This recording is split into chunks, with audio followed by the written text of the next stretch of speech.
Dear alumni and friends, Shana Tova, Gemar Chatima Tova. Yom Kippur is about to be upon us. We've had since Rosh Chodesh Elul to engage in Tshuva, and now we're reaching the peak.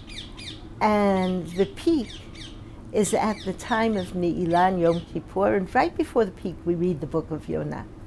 Twice within the book of Yonah, a leader abandons his position, abandons all those who look to him for leadership, a moment before the catastrophe befalls them, at a moment of confusion, at a moment of loss of direction, and the leader abandons his position in order to call for tefillah, in order to call for prayer.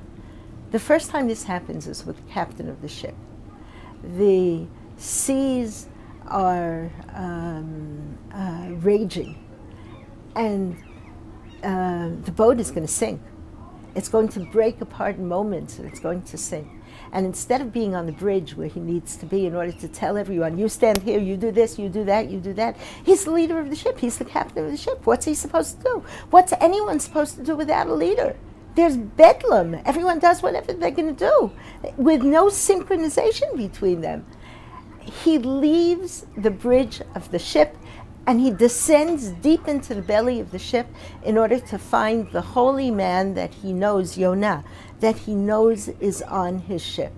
And when he finds the holy man, he tells him to pray to his God. The second time you see this in the book of Yonah is with the king of Nineveh. The king of Nineveh knows that catastrophe is around the corner. In another 40 days, Nineveh will be overturned. And everyone is looking to the king. Tell us what to do. Tell us where to be. Tell us where to go. What do we do? How do we deal with this?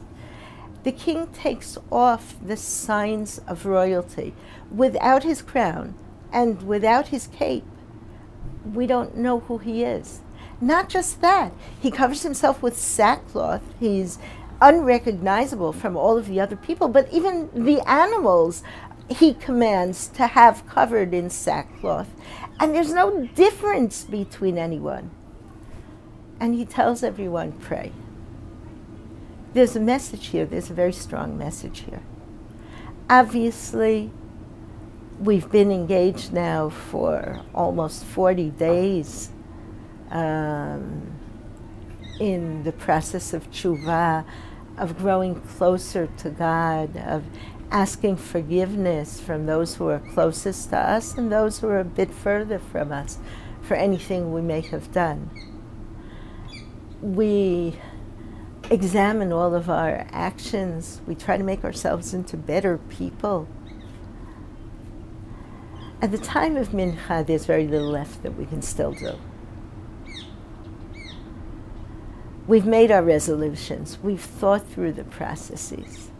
A person reaches a moment when he realizes that he's just like that boat, just like that ship on the ocean. He's being tossed by the waves of life.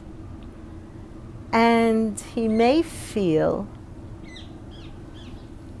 that he's at a loss, at a complete loss. There's nothing that he can do. The feeling that the captain had when he left his bridge, the feeling that the king had when he shed the vestments of monarchy, there's nothing left in my tool chest that can serve me at this moment. There's one thing that's left. It's not part of my tool chest. But I know it's there, and that's prayer. That's turning to God. Dear alumni, dear friends, very dear friends, sometimes we have moments like that in our lives. Sometimes we have moments when we're able to lead, and sometimes we have moments when we feel that the waves of life are tossing us, and nothing within our tool chest enables us to deal with those waves. We don't know how. it's in a moment like that that we say to ourselves, there is something. There is something. It's prayer. It's turning to God. We do that on Yom Kippur. We turn to Hashem and we say to Him, we've done what we know how to do. We hope we've made ourselves better. But we know we haven't done it all. And we may turn to God and say the waves of life are tossing us in a way that we don't know how to deal with them. We don't have the tools to deal with them. What do we do? And the answer is, we turn towards God in prayer. We turn towards God with conviction, with emunah, with the sense that there are tools. They're in the hands of God. We're in the hands of God.